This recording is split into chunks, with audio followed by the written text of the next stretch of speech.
नमस्कार, आप देख रहे हैं न्यूज 18 पहाड़ की खबरें। आप देखेंगे अपना उत्तराखंड में। और आइए सबसे पहले खबर कुमाऊं से आती हुई, जहां पर जंगलों की आग से जुड़ी हुई जानकारी हम आप तक पहुंचा रहे हैं। जंगलों की आग इस कदर बढ़ती जा रही है कि इसको बुझाने के नाम पर अब बड़ी लापरवाही देखी जा रही है। ये आग एक तरफ बुझने का नाम नहीं ले रही है, दूसरी तरफ प्रशासन भी सुस्त नजर आ रहा है, लेकिन महिलाओं ने मोर्चा संभाल लिया है। अल्मोड़ा जिले में कई जंगल अभी भी जल रहे हैं।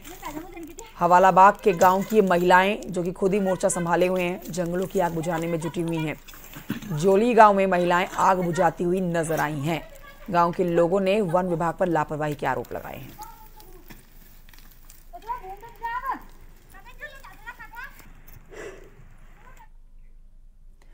और आइए बात करते हैं चारधाम यात्रा की। चारधाम यात्रा को लेकर एक बड़ी खबर। ऑनलाइन रजिस्ट्रेशन को लेकर पेंच फंस गया है।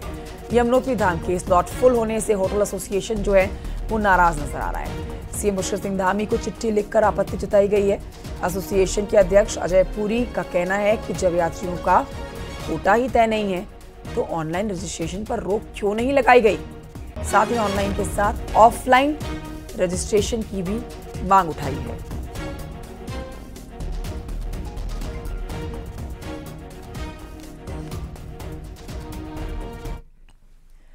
तो 10 मई से केदारनाथ धाम और 12 मई को बद्रीनाथ धाम के कपाट श्रद्धालुओं के लिए खुलने जा रहे हैं। बीते साल इन दोनों धामों में वीआईपी दर्शनों के लिए बद्री केदार मंदिर समिति ने एक व्यवस्था शुरू की थी। हर वीआईपी से 300 रुपए का शुल्क तय किया गया था, जिससे बीते साल समिति की कमाई करीब 1.5 करोड़ रुपए हुई थी। लेकिन इस बार इस व्यवस्था में वीआईपी के लिए प्रोटोकॉल रखा गया है। जिला प्रशासन जिस वीआईपी का प्रोटोकॉल भेजेगी उसी को वीआईपी दर्शन करवाए जाएंगे।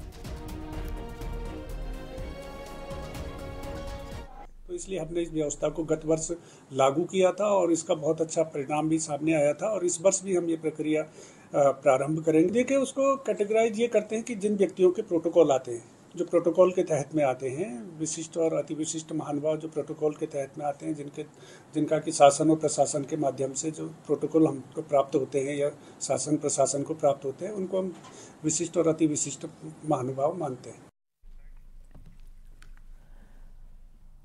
तो चारधाम यात्रा शुरू होने जा रही है, जिसके लिए हेल्थ डिपार्टमेंट ने अपनी तैयारियां पूरी कर ली है। अपनी तैयारियों को अंतिम रूप देने में भी अब जुटा हुआ है प्रशासन। चारधाम यात्रा में सबसे ज्यादा दिक्कतें केदारनाथ और यमुनोत्री में देखने को मिलती हैं। इन धामों में हेल्थ डिपार्टमेंट हेल्थ एटीएम लगाने जा रहा है। देखिए रिपोर्ट।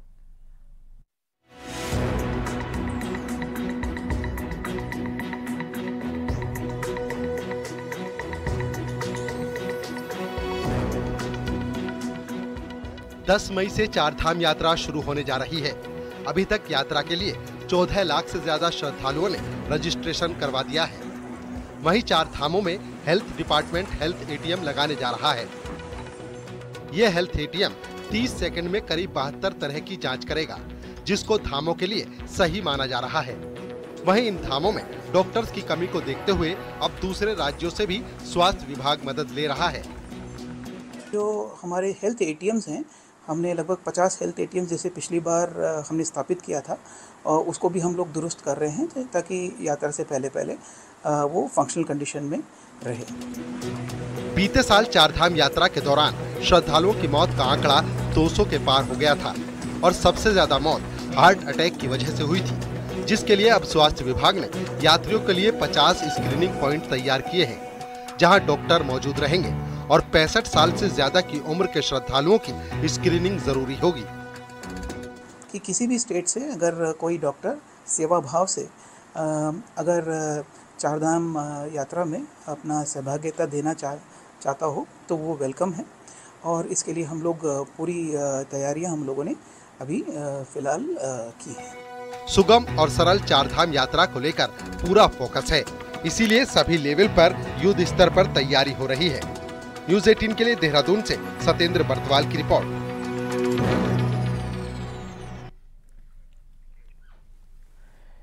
पिथौरागढ़ से खबर। यहां पर आदि कैलाश रोड पर बर्फ हटाई गई है और बीआरओ ने समय रहते बर्फ हटाने का काम पूरा कर लिया है। कुटी से ज्योतिर्लिंग कांग तक रोड खुली हुई है और इस सड़क पर 10 फीट से ज्यादा बर्फ जमा थी, जिसे हटाने का काम पूरा कर लिया गया है।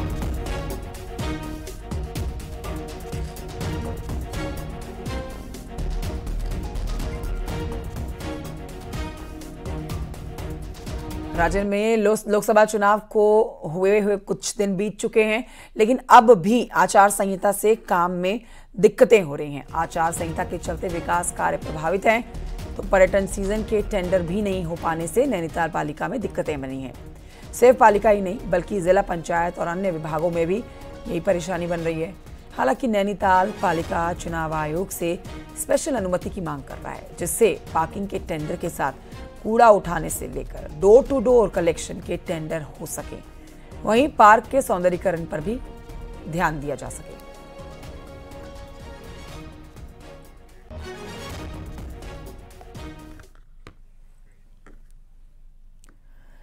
रुड़की से खबर, जहां पर लड़के की गोली मारकर हत्या कर दी गई है। मामूली सी कहासुनी के बाद लड़के की हत्या को अंजाम दिया गया। पुलिस ने शव को पोस्टमार्टम के लिए भेजा है। आरोपी की तलाश में जुटी हुई है पुलिस। मंगलोर कोतवाली के कुआहेड़ी का मामला है।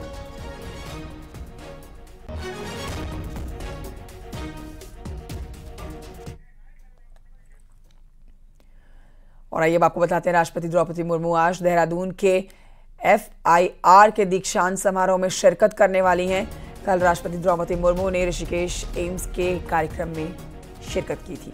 यहां एम्स का दीक्षांत समारोह आयोजित किया गया था, जहां राष्ट्रपति द्रौपदी मुर्मू पहुंची थी। राष्ट्रपति ने यहां पर हिस्सा लिया। गोल्ड मेडलिस्ट और को उनकी डिग्री बांटी गई है। एम्स में हुए कार्यक्रम के बाद देर शाम राष्ट्रपति द्रौपदी मुर्मू गंगा आरती में भी शामिल हुई। दो तस्वीरें वहीं की आप देख रहे हैं। परमार्थ निकेतन घाट पर हुई गंगा आरती में शामिल हुई हैं राष्ट्रपति।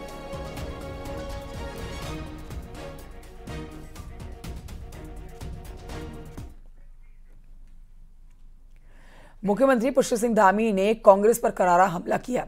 सीएम धामी ने कहा है कि कांग्रेस की सोच हमेशा से विभाजनकारी रही है। इनकी नीति तुष्टीकरण की रही है। देश में 60 साल में सिर्फ एक वर्ग विशेष के वोट बैंक की चिंता की गई है। सुनिए मुख्यमंत्री पुष्कर सिंह धामी ने क्या कहा। में भी कांग्रेस की सोच हमेशा विभाजन की रही है, विभाजनकारी सोच रही है, तुष्टीकरण की इनकी नीति रही है। और देश में 60 सालों के अंदर इन्होंने एक विशेष वोट बैंक की चिंता करी है। और वही आज इनका जो घोषणा पत्र जारी होता है, उस घोषणा पत्र में भी, और इनके पहले हमारे देश के प्रधानमंत्री रहे मनमोहन सिंह जी ने भी अपनी वो सोच एक अपने भाषण में देश के सामने रखी थी कि संसाधनों पर, आर्थिक संसाधनों पर जो सबकी मेहनत की कमाई होगी, उस पर समानता से पहला अधिकार एक वर्ग विशेष को देने की बात करी। ये निश्चित रूप से इनकी तुष्टीकरण की नीति है, वोट बैंक की राजनीति है, विभाजनकारी नीति है। और अब आपको बताते हैं कि बीजेपी ने अपने लोकसभा मैनिफेस्टो में कहा है कि देश भर में यूनिफॉर्म सिविल कोड लागू होना चाहिए। उत्तराखंड इसकी शुरुआत कर चुका है। इसकी सफलता असफलता ही अब बीजेपी के मैनिफेस्टो में किए गए वादे का भविष्य तय करेगी।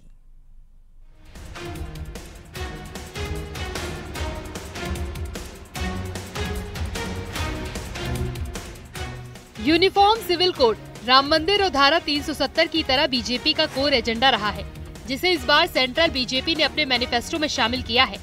यानी इस बार भी बीजेपी सत्ता में आई तो वो CAA की तरह यूनिफॉर्म सिविल कोड को लागू करने का इरादा रखती है। लेकिन इसके लिए भी उसकी नजर उत्तराखंड के यूनिफॉर्म सिविल कोड पर लगी रहेगी। उत्तराखंड में यूनिफॉर्म सिविल कोड लागू होने के बाद उसके राजनीतिक और सामाजिक परिणाम क्या रहते हैं, इस बात पर बहुत कुछ निर्भर करेगा कि बीजेपी UCC पर हार्डकोर लाइन लेती है या फिर सॉफ्ट रहती है। नहीं, हमने अपने संकल्प पत्र में कहा है कि हम UCC लागू करेंगे। हमने उत्तराखंड के विधानसभा के संकल्प पत्र में कहा था कि हम UCC लागू करेंगे। हमने लागू किया है। यहाँ पर नियमावली उसकी बन रही है, कानून उसका पास हो गया है। ऐसे ही केंद्रीय संकल्प पत्र में हमने कहा है, तो अब 4 जून के बाद जब हमारी सरकार आएगी तो हम उसको लागू। उत्तराखंड का यूनिफॉर्म सिविल कोड इसी साल मार्च में राष्ट्रपति की मंजूरी के बाद कानून बन चुका है, लेकिन अभी इसका नोटिफिकेशन जारी नहीं हुआ है। इसके लिए अभी 5 सदस्यीय कमेटी नियमावली बनाने का काम कर रही है। नियमावली बन जाने के बाद सरकार इसका नोटिफिकेशन जारी करेगी और उत्तराखंड में UCC लागू हो जाएगा। भी देश के अंदर आचार संहिता लगी है, तो आचार संहिता के कारण उसको लागू नहीं किया जा सकता है। लेकिन उत्तराखंड देश का पहला राज्य होगा जो यूनिफॉर्म सिविल कोड यानी यूसीसी लागू करने वाला राज्य बनेगा। अन्य राज्यों की अपेक्षा उत्तराखंड एक शांत प्रदेश है। यहाँ हर जाति धर्म के लोग रहते हैं, इसीलिए बीजेपी ने यूनिफॉर्म सिविल कोड के लिए सबसे पहले उत्तराखंड को चुना। बिना किसी शोर शराबे के यूसीसी का ड्राफ्ट तैयार हुआ, विधानसभा से पास हुआ और राष्ट्रपति की मंजूरी भी मिल गई। इसके बाद सेंट्रल बीजेपी ने इसे अपने मैनिफेस्टो में शामिल करने का फैसला किया। अब बीजेपी रणनीतिकारों को इसके लागू होने के बाद के रिपोर्ट कार्ड का इंतजार है, जो तय करेगा कि यूसीसी देश भर का हिस्सा बनेगा या इसे राज्यों पर छोड़ दिया जाएगा। न्यूज़ 18 के लिए देहरादून से सुनील नौप्रभात की रिपोर्ट।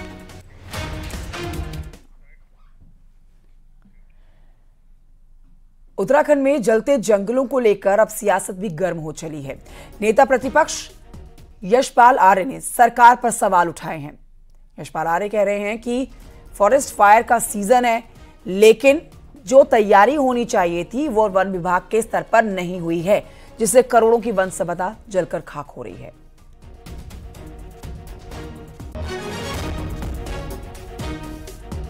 तो विपक्ष सरकार की तैयारियों पर सवाल खड़े कर रहा है। यशपाल आर्य ने बड़ी बात कही है।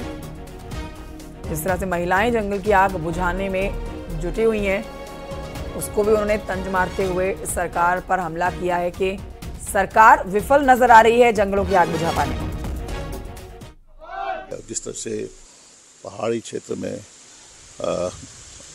आग से वन धधक रहे हैं, काफ़ी नुकसान हुआ है, क्षति हुई है।